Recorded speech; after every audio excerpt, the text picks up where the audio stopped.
Right now, 4:30, Tampa police looking for the gunman connected to a shooting near a basketball court that ended with 3 people injured. Gunshots fired at Lake Avenue and Jefferson Street near Robles Park last night. Police say shots were fired from both a passing car and from people on the basketball court. But police don't know who shot first. Witnesses saw 2 different vehicles that may have both been involved. We have multiple descriptions of different vehicles, so I can't be certain as to a specific vehicle.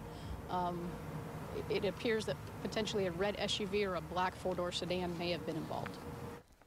Police say 3 shooting victims are now recovering with non-life-threatening injuries. Anyone with information on this incident is urged to call authorities. You can also contact Crime Stoppers anonymously at 1-800-873-TIPS.